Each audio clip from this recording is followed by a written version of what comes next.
And welcome back to Quick Focus Blueprint. I am your Quick Focus coach, Jim Quick, and I want to congratulate you. I want to congratulate you for showing up the way that you're showing up. We're covering a lot of information in a very short period of time, and the goal for this 30 days really is to triple your focus. So you could have greater levels of productivity, get more things done, but you could also have a level of peace, where you could actually have a level of grace, where it's not frantic fast, where you're just going in every single direction, but you have a focus clarity.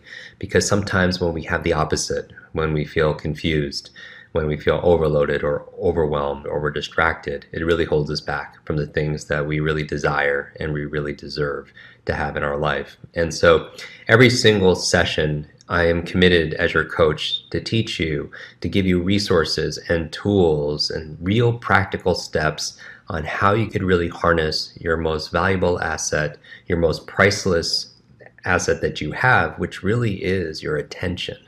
And then the challenge is there's so many things that are vying for your attention, trying to get your attention, and the world is full of distractions. So how do you study? How do you get things done? How do you set up your meetings? How do you get everything that you need that's going to give you the success and the fulfillment that you really need and that you really want?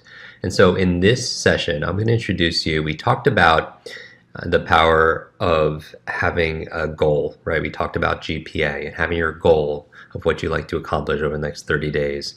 And so you should have your big focus goal in your mind and you're writing in your journal. So those were resources. We also talked about the power of everybody has a to-do list, but also having a not to-do list, right? An incredibly powerful tool, because we know that in order to have something great, you have to say no a lot to the good. And the challenge is, as you become more and more successful, you have more and more opportunities and more things that you're committing to. And the most successful people, the most focused individuals, the high elite mental performers are the ones that say no more than they say yes. Right? Because every single time you say no to something, it gives you the possibility to really focus on the one thing that's left over. And so what we're going to talk about in this session is a time management technique. Now, I think time management is a little bit of a misnomer, like multitasking. I really think there's no such thing as multitasking. It's actually more accurately called task switching, because every single time you move to another task, it takes you minutes, maybe 20 minutes, up to 20 minutes to be able to regain your focus and regain your flow, right? And so we want to deter that. You don't want to do multiple cognitive activities, mental activities at once. Now, what I want to talk about here is not just a way of managing your time, but really managing your priorities. Since you can't multitask and you want to put your attention multiple places, as you and I are having this conversation together, I want to introduce you to a priority management technique, and it's called the Pomodoro technique. And I'm going to go through this really quick, and this is going to be your big takeaway. This is a very famous life management hack, basically created back in the 1980s.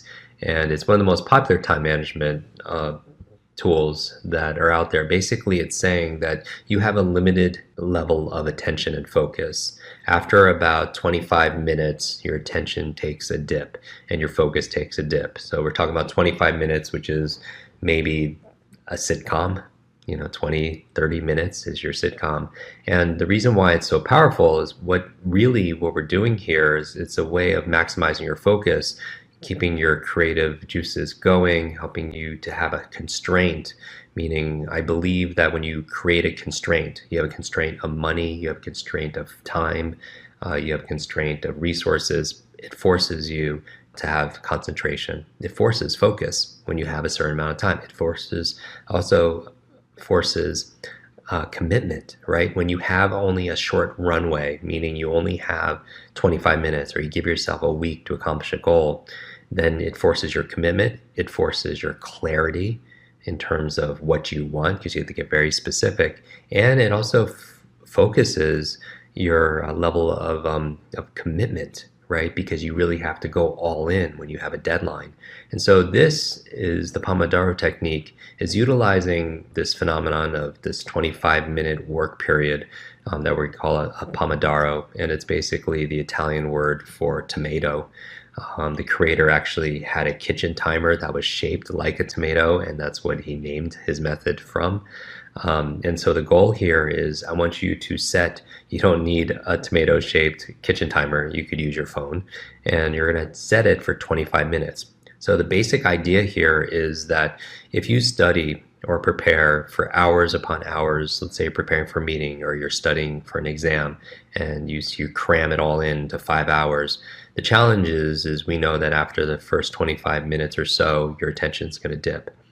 The other principle that it's really important to take breaks is because it utilizes two memory principles. It's called primacy and recency. Primacy and recency. Basically, it means that you tend to remember things in the beginning. That's what primacy is. And recency means you tend to remember things towards the end or that are more recent. So for example, if you go to a party and you're there for a few hours and you meet 50 people or whatever, you're probably more likely to remember the people in the beginning of the party, primacy, and the people that you met towards the end, which means it's more recent or recency. If I give you a list of 20, 30, 50 words, you'll probably remember the first few words and the last few words because that's primacy and recency. So how does this relate to the Pomodoro technique? Basically, what I'm suggesting to you is to study for about 25 minutes, set your timer on your phone, and then when your timer goes off, take a 5-minute break. And I call these brain breaks. And so the three things I always do during brain breaks is I give my brain what it needs. I give it, number one, I give it oxygen. So I do some deep breathing, because if you suffer from mental fatigue or mental fog, things that take away from your focus, then that's an issue. And so I would go towards a deep diaphragmatic breathing. Lots of times when people are studying, they have a slump posture and they're collapsing their diaphragm. And we know that the lower 1/3 of your lungs delivers 2/3 of the oxygen. So you need to be able to breathe. And so give your brain the oxygen it needs. Your brain is only about 2% of your body weight, but it requires 20% of the nutrients. The second thing that I would do during your breaks is hydrate, because your brain is also about 70% water and it requires proper hydration. So make sure that you're getting enough water. And then the third thing I would do that's very good for your brain is to move. So that's what I'm going to ask you to do during your brain breaks. So you're going to do a 25-minute work period, knowing that what it's really doing, according to primacy and recency, is, let's say you're breaking down your 5-hour study time instead of doing a 5-hour cramming where you remember stuff in the beginning and at the end, but everything in the middle, there's a big dip and loss. Then by taking a break every 25 minutes, and I'm talking about like a 5-minute break, a brain break, right? To breathe, to also hydrate, and also to move. Because the third thing, movement, your brain primarily, its primary function is to control your movement. And here's the thing, as your body moves, your brain grooves. And we're going to talk about different exercises you could do to enhance your focus in this program. But as your body moves, your brain grooves. And so you don't want to just sit sedentary, because that's not how you maintain focus. Because what happens is your body has to get up and move, because they say that sitting is the new smoking, right? The sitting is the new smoking, that if you're sedentary for 8 hours, then that's a challenge. You need to get up and give your brain stimulus and oxygen. And so that's what movement allows you to be able to do. So I want to encourage you as your coach, and this is common sense, and some things that I'm going to be talking about in this program as your coach is not going to be brand new information, but it's going to be a reminder of what you do when you're doing your best, when you want the best version of yourself, when you want to reach more of your potential. So here's your homework assignment.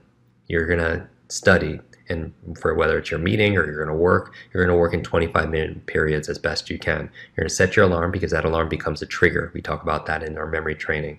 And then you're going to spend 5 minutes, and what you're going to do is you're going to have a brain break. You're going to give your brain the exercise, the nutrients, the oxygen that it needs to be able to thrive, so you maintain your mental energy and your focus throughout the day.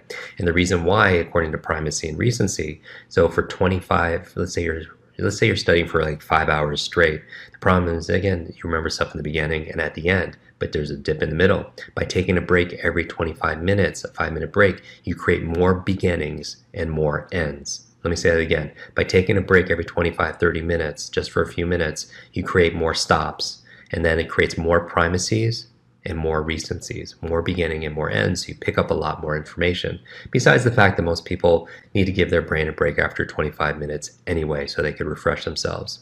So that is the Pomodoro technique. And so your homework, again, when you're working, you're studying, you're going to study in 25-minute spurts, and then you're going to take a 2 to 5 minute brain break in between, and then you're going to get back to work and you're going to set your alarm. And by giving yourself this constraint, you could actually set your goals, your micro tasks, what you need to accomplish. You're like, okay, I'm going to give myself 25 minutes to be able to go through my emails. And that's what I do. I check emails twice a day. Once in the morning and once in the afternoon, as you listen to my not to-do list and the things that I covered in there. So I'm going to encourage you to be able to do that also as well. So what I want you to do is do this homework, post your comments and your questions below in the discussion, and share how it's actually working for you, because you wanted you to share your challenges and also your joys, because that's what we're doing together. Remember that we're doing this as a team. Together, everyone achieves more. That's what TEAM stands for. And so I can't wait to hear your feedback on this, and also to talk to you again tomorrow. Take care.